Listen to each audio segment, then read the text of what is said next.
الحمد للہ رب العالمین والصلاة والسلام علی خاتم الانبیاء والمرسلین وعلی آلہ وصحبہ ومن تبعہم بإحسان الی یوم الدین اما بعد۔ اللہ تعالیٰ کا فضل و کرم ہے، اس کا عظیم احسان ہے کہ جنگ بدر میں کیا کیا ایمان کے تابناک نقوش دیکھنے کو ملے، اس کا ذکر ہم سن رہے تھے۔ تو ان باتوں میں سے کچھ باتیں خلاصے کے طور پر میں آپ کے سامنے رکھ دیتا ہوں۔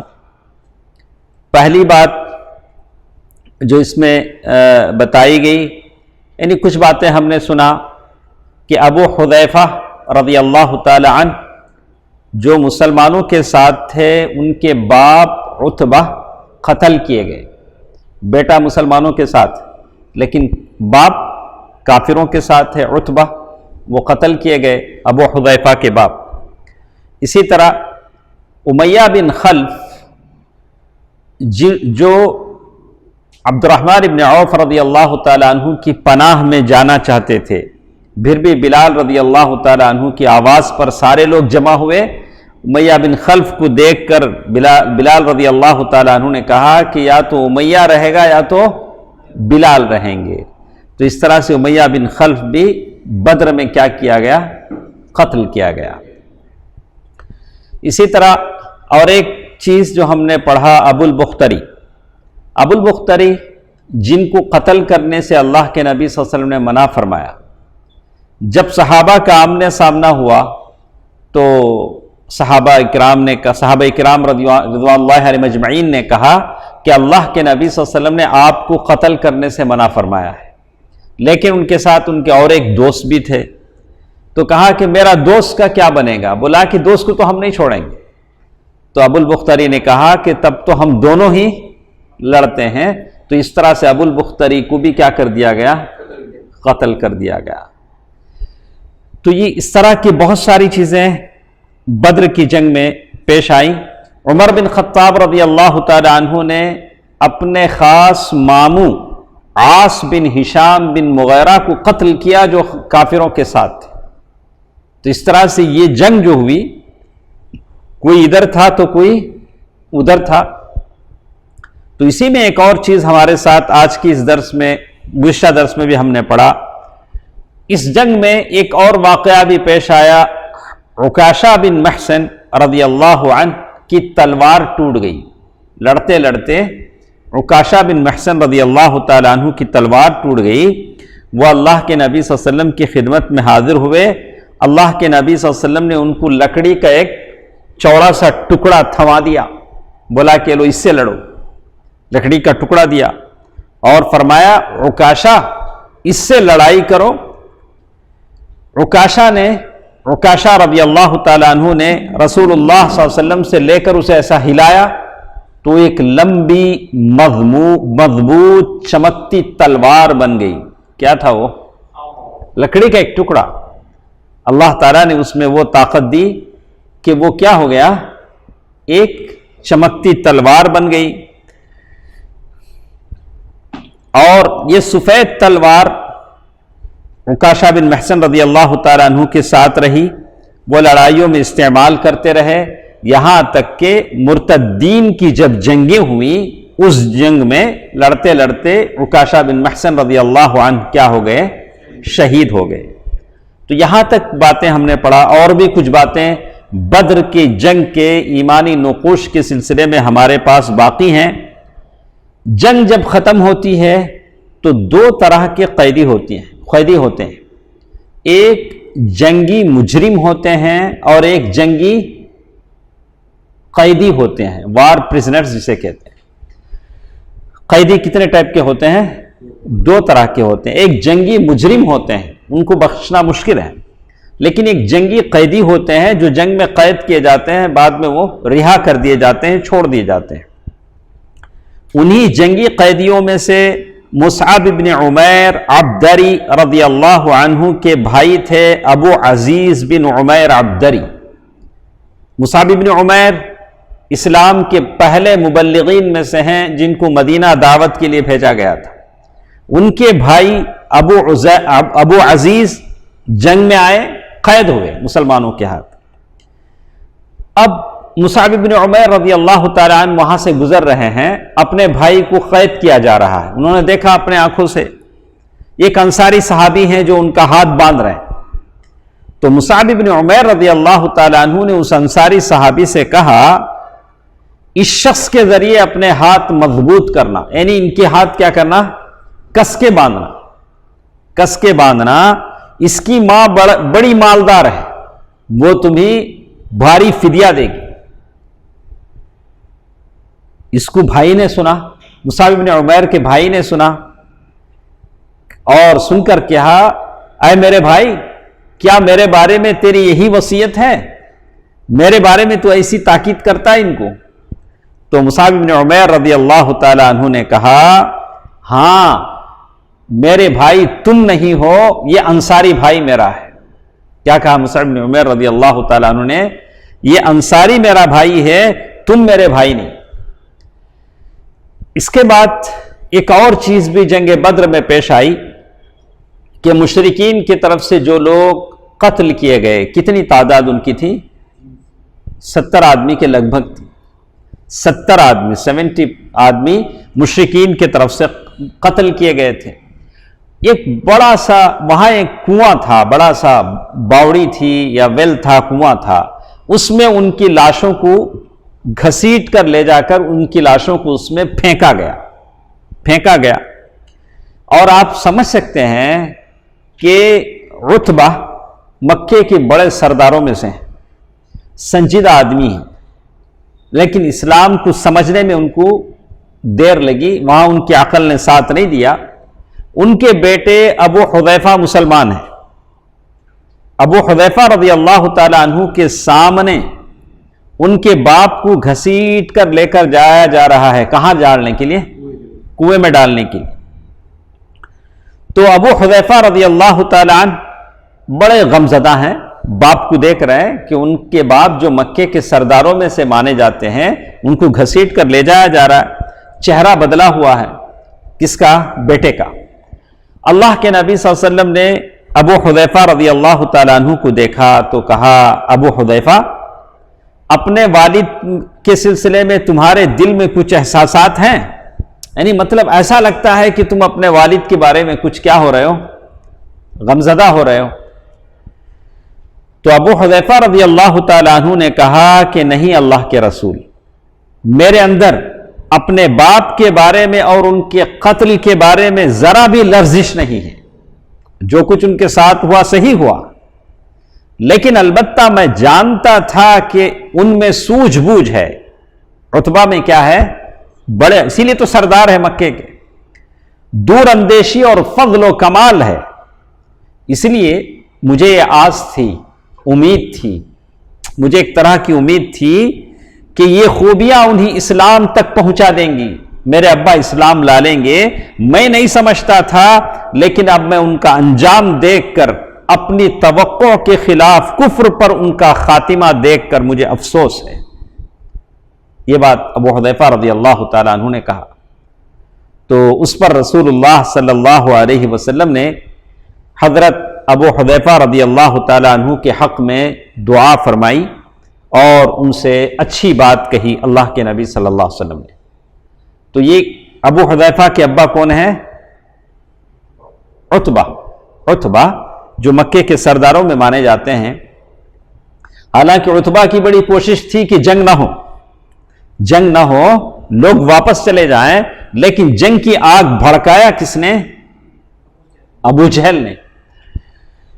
اس کے بعد ایک اور چیز جو انہوں نے یہاں ذکر کیا ہے، فریقین کے مقتولین، مسلمانوں اور کافروں کی طرف سے کتنے لوگ مارے گئے، اس کا ذکر انہوں نے کیا۔ یہ معرکہ، یہ جو بدر کی جو جنگ ہوئی، مشرکین کی شکست فاش اور مسلمانوں کی فتح مبین پر ختم ہوا۔ اس میں 14 مسلمان شہید ہوئے۔ شہید ہونے والے کتنے تھے؟ 14 تھے۔ 6 مہاجرین میں سے اور 8 انصار میں سے۔ زیادہ کدھر مارے گئے ہیں؟ انصار میں سے۔ لیکن مشرکین کو بھاری نقصان اٹھانا پڑا، ان کے 70 آدمی مارے گئے اور 70 قید کیے گئے۔ اللہ اکبر، 70 مارے گئے اور 70 قید کیے گئے، جو عموماً قائد، سردار اور بڑے بڑے سربراہ حضرات تھے، بڑے بڑے قائد تھے، بڑے بڑے لوگ تھے۔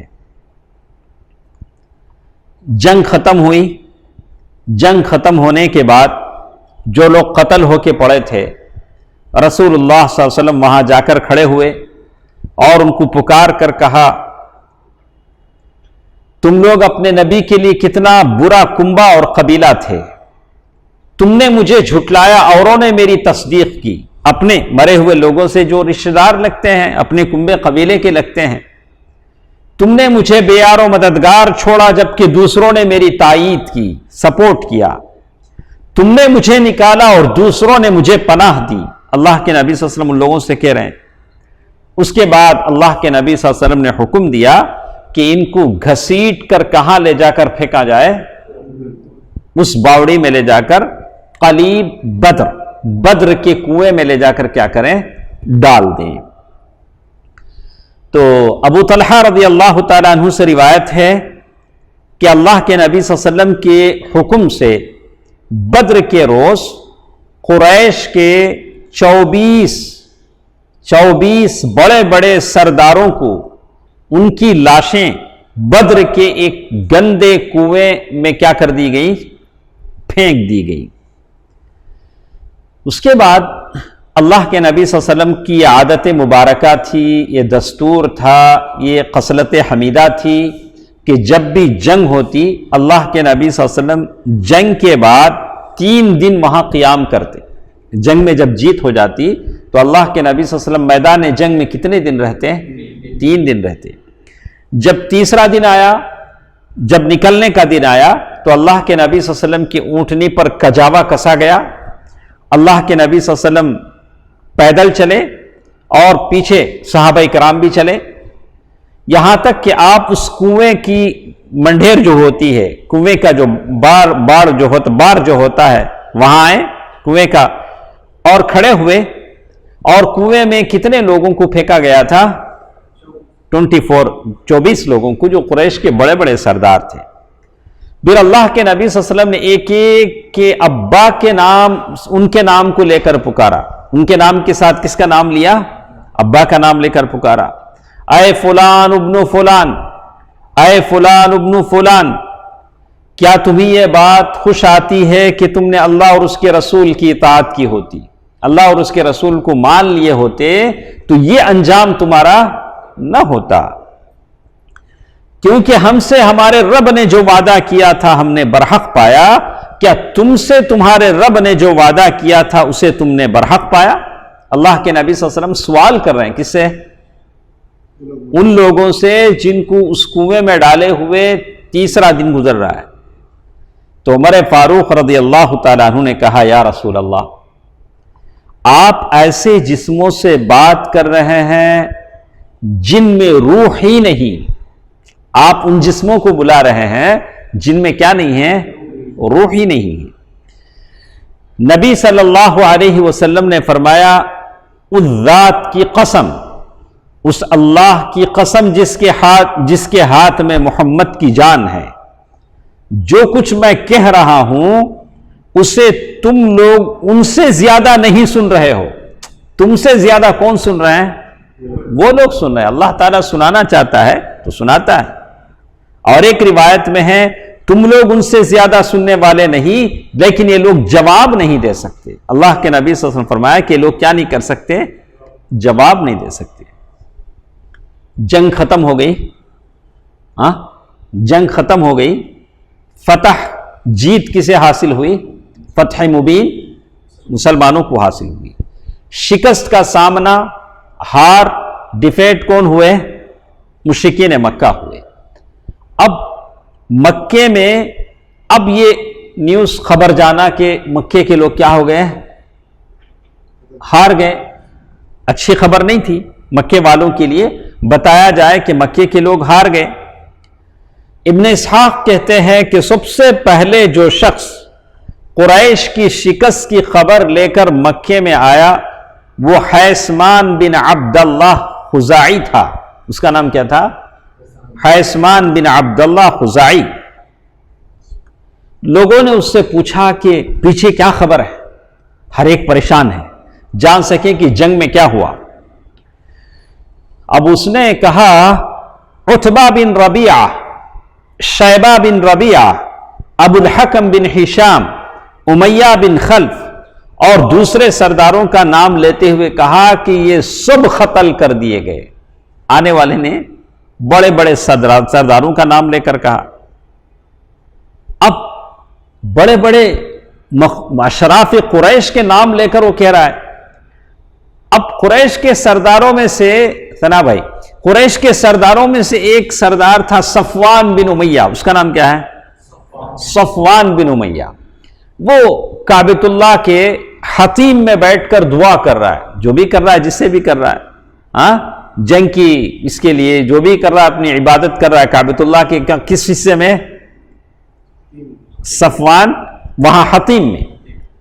تو صفوان نے قریب آ کر کہا کہ اسے ہوش نہیں لگتا، اسے کیا نہیں ہے؟ مطلب وہ ماننے کو تیار نہیں تھے کہ ابو جہل مر سکتا ہے، عتبہ مر سکتا ہے، امیہ بن خلف مر سکتا ہے، شیبہ مر سکتا ہے. ان کی عقل کیا نہیں تھی؟ صفوان نے کیا کہا معلوم سے آ کر، اچھا اسے پوچھو، میرے بارے میں پوچھو میرا کیا ہوا. اگر اس کی عقل اچھی ہے تو میرے بارے میں کیا بولے گا؟ صحیح بولے گا. اس کی عقل کیا ہو گئی؟ ماری گئی ہے، یہ آؤٹ آف آرڈر ہے، اس سے میرے بارے میں پوچھو میں کہاں ہوں. تو اس نے کہا صفوان بن امیہ جو حتیم میں بیٹھا تھا، اللہ کی قسم اگر یہ ہوش میں ہے تو اس سے میرے متعلق پوچھو. اس کا مطلب کیا تھا؟ یہ ہوش میں نہیں ہے. اگر یہ ہوش میں ہے تو میرے متعلق پوچھو، میرے متعلق صحیح بتائے گا تو یہ مانا جائے گا کہ یہ ہوش میں ہے. اگر نہیں ہے تو اس کی بات غلط ہے کہ ابو الحکم مارا گیا، امیہ بن خلف مارا گیا، ساری چیزیں غلط. لوگوں نے پوچھا صفوان بن امیہ کیا ہوا؟ صفوان بن امیہ کا کیا ہوا؟ اس نے کہا وہ جو آدمی آیا تھا وہ دیکھو حتیم میں بیٹھا ہوا ہے. کہاں بیٹھا ہوا ہے؟ اب بات پکی ہو گئی کہ وہ بولنے والا کس میں ہے؟ ہوش میں ہے. اور یہ لوگ جو مرے ہیں صحیح بھی مرے ہیں. اور بولنے والے نے یہ بھی بولا صفوان بن امیہ تو حتیم میں بیٹھا ہے، اللہ کی قسم صفوان کے باپ اور اس کے بھائی کو قتل ہوتے ہوئے میں نے خود بدر میں دیکھا ہے. اس کا باپ اور بھائی کہاں قتل ہوئے؟ بدر میں ہوئے. یہ عجیب بات تھی جو سمجھ میں آئی. تو اس طرح سے مکے والوں کو خبر پہنچ گئی کہ یہ بڑے بڑے لوگ کیا ہو گئے؟ قتل کر دیے گئے. مولا ابو رافع رسول اللہ صلی اللہ علیہ وسلم کے یہ تھے ابو رافع، مولا ابو رافع کا بیان ہے کہ جن دنوں بدر کی جنگ ختم ہوئی ان دنوں میں مکے میں تھا عباس رضی اللہ تعالیٰ عنہ کا غلام تھا. کس کے غلام تھے؟ عباس رضی اللہ تعالیٰ عنہ کے غلام تھے. لیکن ہمارے گھر میں اسلام داخل ہو چکا تھا. حضرت عباس مسلمان ہو چکے تھے، ام الفضل مسلمان ہو چکی تھی، میں بھی مسلمان ہو چکا تھا. کون؟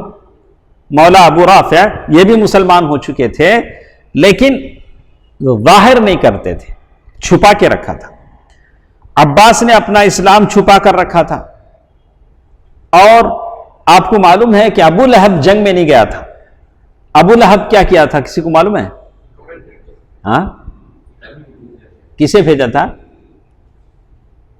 ابو لہب جنگ میں اس لیے نہیں گیا تھا کہ اس کا ایک قرضدار تھا جو پیسے نہیں دے رہا تھا. تو کہا اچھا تو قرض دیتا نہیں نا، تو میری جگہ جنگ میں جا. ابو لہب نے کسے بھیج دیا تھا؟ جنگ میں اس کو بھیجا تھا. تو اس طرح سے یہ کیا ہو گیا؟ مکے میں رہ گیا تھا. جب ابو لہب کو خبر ملی تو اللہ تعالیٰ نے اس پر ذلت اور اس کا چہرہ کالا ہو گیا. اور مولا ابو رافع کہتے ہیں کہ میں مسلمان ہو گیا تھا. اب ان کے جذبات کیا ہوں گے؟ مسلمان جیت گئے، یہ طرح کی خبر ان کو ملی تھی. اندر اندر سے لوگ خوش ہو رہے تھے. کون؟ مولا ابو رافع، حضرت عباس اور ان کی ام الفضل رضی اللہ تعالی عنہ، یہ ساری خوش ہو رہی تھی. تو اتنے میں ابو لہب آیا. ابو لہب آ کر وہاں بیٹھا تو مولا ابو رافع کہتے ہیں کہ میں لکڑی چیر چیر کر تیر بناتا تھا. میرا کام کیا تھا؟ تیر بنانا میرا کام تھا. تو تیر چھیل رہا تھا، میرے پاس ام الفضل بیٹھی ہوئی تھی، اور جو خبر آئی تھی اس پر ہم شاداں و فرحاں تھے، ہم بڑے خوش تھے کہ مسلمان جیت گئے. اتنے میں ابو لہب اپنے دونوں پاؤں بری طرح گھسیٹتا ہوا آ پہنچا اور اسی کمرے میں ایک طرف بیٹھ گیا. اس کی پیٹھ میرے پیٹھ کی طرف تھی. ابھی وہ بیٹھا ہی تھا کہ اچانک شور ہوا، ایک آواز آئی. ابو سفیان بن حارث بن عبد المطلب آ گیا. ابو سفیان بن حارث بن عبد المطلب آ گیا. تو ابو لہب نے اس سے کہا کہ میرے پاس آؤ، میری عمر کی قسم تمہارے پاس کیا خبر ہے؟ ابو لہب نے اس سے پوچھا کہ جنگ میں کیا ہوا، جنگ میں کیا کیا ہوا، تو لوگوں کا حال کیا رہا، کیسے وہاں کے واقعات ہوئے. تو اس نے کہا کہ کچھ نہیں. کیا ہوا؟ ہمارا اور مسلمانوں کا آمنا سامنا ہوا، ہم نے اپنے کندھے ان کے حوالے کر دیے، وہ ہمیں جیسے چاہتے قتل کرتے تھے اور جیسے چاہتے قید کرتے تھے. اور ساتھ ساتھ انہوں نے کہا اور اللہ کی قسم میں اس کے باوجود لوگوں کو ملامت نہیں کر سکتا، حقیقت میں ہمارا مقابلہ کچھ ایسے گورے چٹے لوگوں سے ہوا تھا جو آسمان و زمین کے درمیان گھوڑوں پر سوار تھے. کس سے؟ مکے کے لوگوں کا مقابلہ کس سے ہوا تھا؟ کافروں کا آسمان سے آئے ہوئے فرشتوں سے. فرشتوں سے. خدا کی قسم نہ وہ کسی چیز کو چھوڑتے تھے اور نہ کوئی چیز ان کے مقابلے ٹک پاتی تھی. یہ ساری باتیں جا کر وہاں ابو لہب کے سامنے بول رہے لوگ جنگ میں تھے. وہیں قریب میں کون بیٹھے تھے تیر بناتے ہوئے؟ مولا ابو رافع رضی اللہ عنہ. انہوں نے کہا وہ خدا کی قسم فرشتے تھے. ان کی زبان سے کیا نکل گیا؟ فرشتے تھے. یہ سن کر ابو لہب اپنا ہاتھ اٹھایا اور میرے چہرے پر زوردار تھپڑ رسید کیا. پہلے سے وہ کیا ہے؟ خار کھائے ہوئے ہیں کہ ہم ہار گئے. اس کے بعد ابو رافع مولا کہا کہ وہ اللہ کے فرشتے تھے، وہ اپنے اسلام کو کیا نہیں کر سکے؟ کنٹرول نہیں کر سکے، اپنی زبان سے نکل گیا. لیکن اسی پر بس نہیں ہوا، میں نے اس سے لڑ پڑا. ابو لہب سے میں بھی لڑا، لیکن اس نے مجھے زمین پر پٹک دیا اور مجھے مارنے لگا. لیکن ام الفضل رضی اللہ عنہا جو مسلمان ہو گئی تھی، انہوں نے خیمے کا ایک کھمبا اکھاڑا اور اسے ابو لہب کے سر پر ایسے زور سے مارا کہ اسے چوٹ آ گئی، زخم ہو گیا. کس کا سر؟ ابو لہب کا سر. تو کہتے ہیں اس لیے کہ اب مولا ابو رافع جو ان کے مالک تھے وہ جنگ میں گئے تھے. عباس رضی اللہ تعالیٰ عنہ کس میں تھے؟ جنگ میں تھے. زبردستی ان کو لے جایا گیا تھا. تو اس کے بعد مولا ابو رافع کہتے ہیں اس کے بعد اللہ کی قسم صرف 7 راتیں گزری تھیں. کتنا ٹائم ہوا تھا؟ صرف 7 راتیں گزری تھی کہ اللہ نے اسے ایک قسم کے طاعون میں مبتلا کر دیا. عطسہ یعنی ایک قسم کا پلیگ یا قسم کی بیماری کسے ہو گئی؟ ابو لہب کو ہو گئی اور اس کا خاتمہ کر دیا. 7 دن کے اندر کون مر گیا؟ ابو لہب مر گیا. اور مرنے کے بعد اس کے بیٹوں نے اسے یوں ہی بغیر کفن کے چھوڑ دیا. لاش کیا کر دیے؟ بے گور و کفن. دفنائے بھی نہیں، کفن بھی نہیں. کوئی اس کے قریب نہیں جاتا تھا، اس کی تدفین کی کوشش نہیں کرتا تھا. بعد میں بیٹوں نے سوچا، ماں نے آ کر بتایا کہ ارے لوگ کیا کہیں گے، اب باپ کو ایسا چھوڑیں گے تو لوگ کیا کہیں گے، لوگ کیا کہیں گے، تو لوگ ملامت کریں گے. تو ایک گڑھا کھود کر ابو لہب کی لاش کو اس گڑھے میں لکڑی سے ڈھکیلا گیا، کوئی چھوا بھی نہیں. کیا کیا گیا؟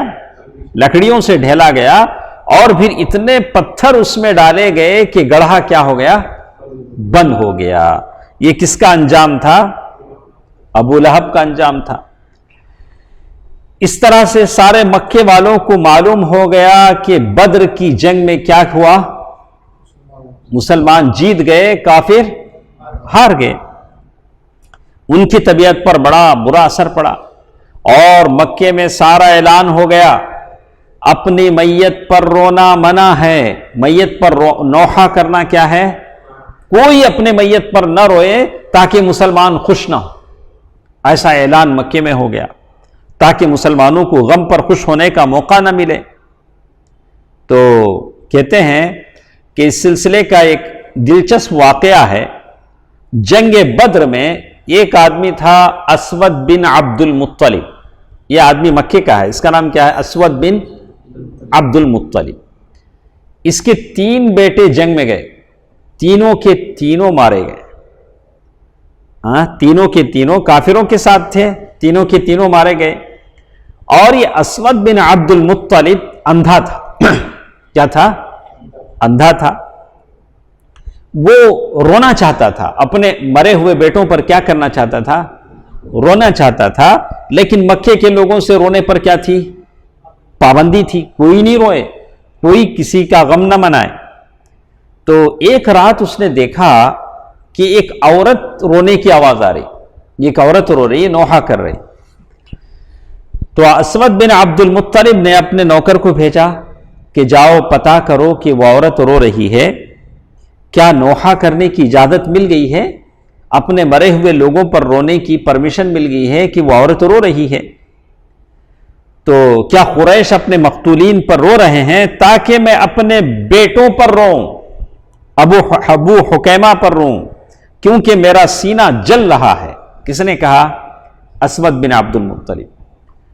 تو وہ غلام واپس آ کر بتایا کہ یہ عورت تو اپنے گمشدہ اونٹ پر رو رہی ہے۔ وہ عورت کا کیا ہوا ہے؟ ایک اونٹ گم ہو گیا ہے، اس پر وہ عورت کیا کر رہی ہے؟ رو رہی ہے۔ تو یہ سن کر وہ جو اسود بن عبد المطلب تھا اپنے اوپر قابو نہیں پا سکا، کنٹرول نہیں کر سکا، بے اختیار کہہ اٹھا اتبکی ان یظل لها بعیر ویمنعها من النوم السہودی۔ کیا کہا کہ وہ اس بات پر روتی ہے کہ اس کا اونٹ غائب ہو گیا ہے، وہ اونٹ گم ہو جانے کی وجہ سے راتوں کو اس کی نیند حرام ہے۔ تو اونٹ پر تو یہ اس عورت کو خطاب کر کے کہہ رہا ہے، کیا کہہ رہا ہے؟ فلا تبکی علی، کہہ رہا ہے کہ تو اپنے اونٹ پر نہ رو بلکہ بدر پر رو جہاں قسمتیں پھوٹ گئیں۔ اونٹ پر کیوں روتی ہے؟ بدر کے مرے ہوئے لوگوں پر رو، ہاں بدر پر رو جہاں بنی حسیس، بنی مخزوم اور ابو الولید کے قبیلے کے سربراہ افراد قتل ہو گئے۔ اگر رونا ہی ہے تو عقیل پر رو اور حارث پر رو جو شیروں کا شیر تھا، اس کے 3 بیٹے گئے تھے۔ تو اس طرح سے مکے والوں کے لیے بہت ہی رونے کی بات ہی تھی کہ ان کے بڑے بڑے لوگ چلے گئے تھے۔ ایک طرف یہ حال تھا مکے کا جہاں ہر گھر سے رونے کی آوازیں آ رہی تھی، جہاں کے لوگ مارے گئے، بڑے بڑے سردار وہاں کے کیا ہو گئے؟ قتل کیے گئے۔ دوسری طرف مدینے میں فتح کی خوشخبری ہے، مدینے کے لوگ خوش ہیں، کیوں؟ مسلمانوں کو فتح مندی ہوئی۔ تو اللہ کے نبی صلی اللہ علیہ وسلم نے مدینے والوں کو جلد سے جلد خوشخبری پہنچانے کے لیے تیز سواریوں کو بھیجا کہ وہ جا کر مدینے والوں کو خوشخبری دیں کہ مسلمانوں کی جیت ہو گئی۔ عبداللہ بن رواحہ رضی اللہ عنہ مدینے کا جو عوالی کا حصہ ہے، اوپری حصہ، وہاں خوشخبری سنانے کے لیے بھیجے گئے۔ زید بن حارثہ رضی اللہ تعالی عنہ ان کو مدینے کے نچلے حصے میں خوشخبری سنانے کے لیے بھیجا گیا۔ اس دوران کیا ہوا؟ ہمیشہ ایسا ہوتا ہے، جھوٹ موٹ کی خبریں پھیلانے والے، رومر پھیلانے والے پھیلاتے رہتے ہیں۔ مدینے میں جو یہ منافقین تھے، مدینے میں جو یہود تھے، انہوں نے مدینے میں ایک خبر پھیلا دی گئی کہ مسلمان ہار گئے، اللہ کے نبی صلی اللہ علیہ وسلم شہید کر دیے گئے۔ نہیں، ایک طرف ایسا ہوتا ہے تو دوسری طرف کیا ہوتا ہے؟ ایسا بھی ہوتا ہے۔ تو زید بن حارثہ رضی اللہ تعالی عنہ جو خوشخبری دینے کے لیے آ رہے تھے، اللہ کے نبی صلی اللہ علیہ وسلم کی اونٹنی خصوہ پر بیٹھ کر آ رہے تھے۔ کس پر بیٹھ کر آ رہے تھے؟ خصوہ، جو اللہ کے نبی صلی اللہ علیہ وسلم کی اونٹنی تھی۔ اب لوگوں نے دیکھا، ارے یہ اونٹنی تو اللہ کے نبی صلی اللہ علیہ وسلم کی ہے، لیکن اونٹنی پر کون نہیں ہے؟ اللہ کے نبی صلی اللہ علیہ وسلم نہیں ہے۔ تو مطلب کیا ہوا؟ جو خبر پھیلائی گئی وہ خبر کیا ہے؟ سچی ہے۔ تو واقعی محمد صلی اللہ علیہ وسلم قتل کر دیے گئے ہیں۔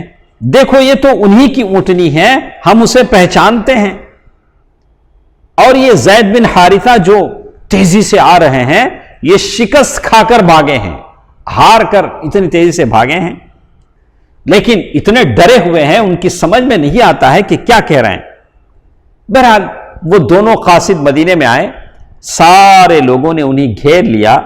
انہوں نے بتایا کہ مسلمانوں کو اللہ نے فتح مبین عطا فرمایا ہے، مسلمان جیت چکے ہیں۔ ہر طرف تحلیل، تکبیر، نعرے تکبیر کی آوازیں گونجنے لگیں، اور جو بڑے بڑے مسلمان، جو قدیم مسلمان اور السابقون الاولون، جو پہلے مسلمان ہوئے تھے، اللہ کے نبی صلی اللہ علیہ وسلم کو مبارکبادی دینے کے لیے مدینے سے نکل پڑے باہر، راستے میں ہی اللہ کے نبی صلی اللہ علیہ وسلم کو مبارکبادی دیتے ہیں۔ ان میں سے کون تھے؟ اسامہ بن زید رضی اللہ عنہ۔ کون؟ کن کے بیٹے؟ اسامہ بن زید بولے تو زید کے بیٹے، زید ہی تو آئے ہیں خوشخبری سنانے کے لیے، زید بن حارثہ۔ کس کی؟ ان کی ماں کا نام کیا ہے؟ اسامہ بن زید کے؟ ماشاءاللہ، بارک اللہ۔ دیکھیں ثناء اللہ بھائی کو یاد ہے نام، ام ایمن رضی اللہ عنہ، ام ایمن رضی اللہ تعالیٰ عنہ۔ تو اسامہ رضی اللہ تعالیٰ عنہ، اسامہ بن زید رضی اللہ تعالیٰ عنہ کا بیان ہے کہ اللہ کے نبی صلی اللہ علیہ وسلم اور مسلمانوں کی فتح مندی کی بات مدینے میں ہمارے پاس اس وقت آئی جب ہم اللہ کے نبی صلی اللہ علیہ وسلم کی بیٹی رقیہ رضی اللہ تعالی عنہا کو خبر میں اتار کر مٹی ڈال رہے تھے۔ تو اسامہ رضی اللہ تعالی عنہ کہاں تھے؟ مدینے ہی میں تھے، جنگ بدر میں نہیں گئے تھے۔ عثمان رضی اللہ تعالی عنہ کہاں تھے؟ مدینے ہی میں تھے، جنگ بدر میں نہیں تھے۔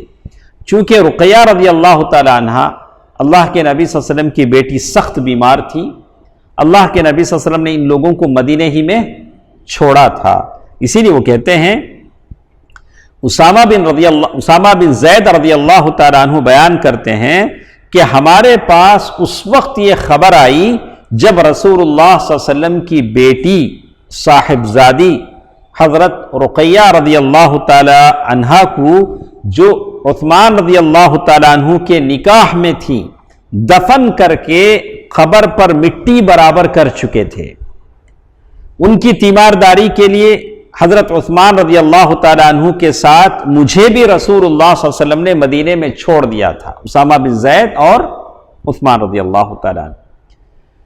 اس کے بعد ایک اور مسئلہ جو ہمارے ساتھ ہے، مال غنیمت کا مسئلہ ہے، اس کو ہم سن لیتے ہیں۔ رسول اللہ صلی اللہ علیہ وسلم نے معرکہ، مال غنیمت جو جنگ میں جو مال آتا ہے، معرکہ ختم ہونے کے بعد 3 دن اللہ کے نبی صلی اللہ علیہ وسلم بدر کے میدان میں رہے، اور آپ بدر کا میدان چھوڑ کر نکلے نہیں کہ مال غنیمت کے بارے میں لشکر کے اندر اختلاف پیدا ہو گیا۔ لشکر جو تھا، مال غنیمت کے معاملے میں پورے لشکر کے اندر کیا ہو گیا؟ اختلاف پیدا ہو گیا۔ اور جب یہ اختلاف بڑھ گیا، شدت اختیار کر دیا، تو رسول اللہ صلی اللہ علیہ وسلم نے حکم دیا کہ جس کے پاس جو کچھ ہے وہ آپ صلی اللہ علیہ وسلم کے حوالے کر دے۔ اللہ کے نبی صلی اللہ علیہ وسلم کہا کہ سب اپنا اپنا مال لا کر یہاں کیا کرو؟ سرنڈر کرو، ساری چیزیں لے کے۔ صحابہ کرام نے اس حکم کی تعمیل کی، بجا لایا، اللہ کے نبی صلی اللہ علیہ وسلم کا حکم ہے۔ اس کے بعد اللہ تعالیٰ نے وحی نازل فرمائی کہ مال غنیمت کیسے بانٹا جائے، کیسے تقسیم کیا جائے۔ عبادہ بن صامت رضی اللہ تعالیٰ عنہ کا بیان ہے کہ ہم لوگ نبی صلی اللہ علیہ وسلم کے ساتھ مدینے سے نکلے اور بدر پہنچے، لوگوں سے جنگ ہوئی اور اللہ نے دشمن کو شکست دی. پھر ایک گروہ ان کے تعاقب میں لگ گیا اور انہیں قید کرنے لگا، اور ایک گروہ مال غنیمت پر ٹوٹ پڑا اور اسے بٹورنے اور سمیٹنے لگا. کتنے گروہ ہیں؟ ایک ہے جو دشمن کو قید کر رہا ہے، دوسرا ہے جو مال غنیمت کو جمع کر رہا ہے، ایک تیسرا گروہ ہے جو اللہ کے نبی صلی اللہ علیہ وسلم کو اپنی حفاظتی اس میں لیا ہوا ہے. کتنے ہو گئے؟ 3. تو جب رات آئی اور لوگ پلٹ کر ایک دوسرے کے پاس پہنچے تو مال غنیمت جمع کرنے والوں نے کہا کہ ہم نے اسے جمع کیا ہے، لہذا اس میں کسی اور کا حصہ نہیں. مال جمع کرنے والوں نے کہا. دشمن کا تعاقب کرنے والوں نے کہا کہ تم لوگ ہم سے بڑھ کر اس کے حقدار نہیں، کیونکہ اس مال سے دشمن کو بھگانے اور دور رکھنے کا کام ہم نے کیا تھا. اور جو لوگ رسول اللہ صلی اللہ علیہ وسلم کی حفاظت فرما رہے تھے انہوں نے کہا کہ ہمیں یہ خطرہ تھا کہ دشمن آپ صلی اللہ علیہ وسلم کو غفلت میں پا کر اذیت نہ پہنچا دے، اس لیے ہم حفاظت میں مشغول رہے. تو تینوں نے اپنی اپنی بات کہی. تینوں کی بات اپنی جگہ کیا ہے؟ اکرم کیسا ہے؟ صحیح ہے. تو اللہ تعالی کی طرف سے سورۃ الانفال کی پہلی آیت نازل ہوئی. يَسْأَلُونَكَ عَنِ الْأَنفَالِ قُلِ الْأَنفَالُ لِلَّهِ وَالرَّسُولِ. یہ جو پوری آیت ہے کہاں تک؟ آخر تک. لوگ آپ سے مال غنیمت کے متعلق پوچھتے ہیں. کیا پوچھتے ہیں؟ لوگ آپ سے مال غنیمت کے متعلق پوچھتے ہیں. کہہ دو غنیمت اللہ اور اس کے رسول کے لیے. کیا ہے غنیمت؟ اللہ اور اس کے رسول کے لیے ہے. پس اللہ سے ڈرو اور اپنے آپسی تعلقات کی اصلاح کر لو. اللہ اور اس کے رسول کی اطاعت کرو اگر واقعی تم لوگ مومن ہو. یہ سورہ انفال کی آیت ہوئی. جب یہ آیت نازل ہوئی تو اللہ کے نبی صلی اللہ علیہ وسلم نے اس مال غنیمت کو مسلمانوں کے درمیان تقسیم فرما دیا. اب سارا لشکر جا رہا ہے. کدھر؟ اب واپس لشکر کہاں آئے گا؟ مدینہ آئے گا. واپس لشکر مدینہ کی طرف آ رہا ہے.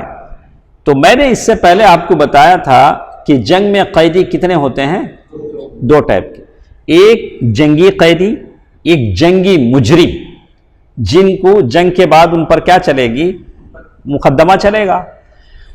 جنگی مجرم ایسے بہت سارے ہیں. تو کہتے ہیں اللہ کے نبی صلی اللہ علیہ وسلم واپس مدینہ پہنچ رہے ہیں. ساتھ مال غنیمت تو تقسیم ہو گیا. قیدی ہیں اور قیدیوں میں جنگی مجرم بھی ہیں.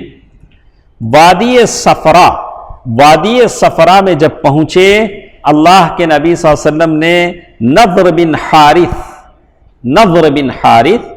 یہ ان لوگوں میں سے ہے جن لوگوں نے اللہ کے نبی صلی اللہ علیہ وسلم کی پیٹھ پر اونٹ کی اوجھڑی ڈال کر ہنس رہے تھے. نہیں آپ نے پڑھا ہوگا کہ اللہ کے نبی صلی اللہ علیہ وسلم سجدے میں ہیں، اونٹ کی اوجھڑی ڈالی ہے اور سارے ہنس رہے ہیں. نبی رحمت اپنا سر سجدے سے نہیں اٹھا پا رہے ہیں، سارے ٹھٹھا مار کے ہنس رہے ہیں. اللہ کے نبی صلی اللہ علیہ وسلم جب سجدے سے اٹھے اور فاطمہ رضی اللہ تعالیٰ عنہ نے اس کو دور کیا تو اللہ کے نبی صلی اللہ علیہ وسلم نے اٹھ کر کہا اللہم علیک بقریش. اللہ کے نبی صلی اللہ علیہ وسلم نے ایک ایک کا نام لے کر کہا. تو اللہ کے نبی صلی اللہ علیہ وسلم جب وادی صفرا میں پہنچے تو اللہ کے نبی صلی اللہ علیہ وسلم نے نضر بن حارث کو قتل کر دینے کا حکم دیا. اس شخص کے پاس جنگ بدر کا پرچم تھا. جھنڈا کون اٹھایا ہوا تھا؟ یہی آدمی تھا، نضر بن حارث. لیکن جنگ کا لیڈر کون تھا؟ ابو جہل. اور یہ قریش کے اکابر مجرمین میں سے تھا نضر بن حارث. اسلام دشمنی اور رسول اللہ صلی اللہ علیہ وسلم کی ایذا رسانی میں حد درجے بڑھا ہوا تھا. تو اللہ کے نبی صلی اللہ علیہ وسلم نے حضرت علی رضی اللہ تعالیٰ عنہ کو حکم دیا. حضرت علی رضی اللہ تعالیٰ عنہ نے نضر بن حارث کو کیا کر دیا؟ قتل کر دیا. اس کے بعد تھوڑی دور اور پہنچے. عرق الظبیہ ایک اور مقام ہے، عرق الظبیہ. تو اللہ کے نبی صلی اللہ علیہ وسلم نے عقبہ بن ابی معیط، اس کا نام ہے، یہ بھی اس میں تھا، اوجھڑی ڈالنے والوں میں سے. اس کے قتل کا حکم صادر فرمایا کہ اسے بھی کیا کر دیا جائے؟ قتل کر دیا جائے۔ یہ شخص جس طرح رسول اللہ صلی اللہ علیہ وسلم کو تکلیف پہنچایا کرتا تھا اس کے بارے میں ہم پڑھ چکے ہیں۔ یہی شخص ہے جس نے رسول اللہ صلی اللہ علیہ وسلم کی پیٹھ پر نماز کی حالت میں اونٹ کی غلاظت ڈالی تھی، اور یہی وہ شخص ہے جس نے آپ کی گردن میں کپڑا ڈال کر کیا کیا تھا؟ مروڑا تھا۔ اگر ابو بکر رضی اللہ تعالی عنہ وقت پر وہاں نہیں گئے ہوتے تو آپ کا گلا گھونٹ کر مار ہی ڈالتا، ایسی اس کی کوشش تھی۔ جب نبی صلی اللہ علیہ وسلم نے کہا کہ اس کو بھی کیا کرو؟ قتل کر دو، تو جب اس نے یہ حکم سنا تو کہا کہ محمد آپ مجھے قتل کر رہے ہیں، میرے بچوں کا کیا ہوگا؟ میرے بچوں کا کیا ہوگا؟ آپ نے فرمایا آگ، تیرے بچوں کے لیے کیا ہے؟ آگ۔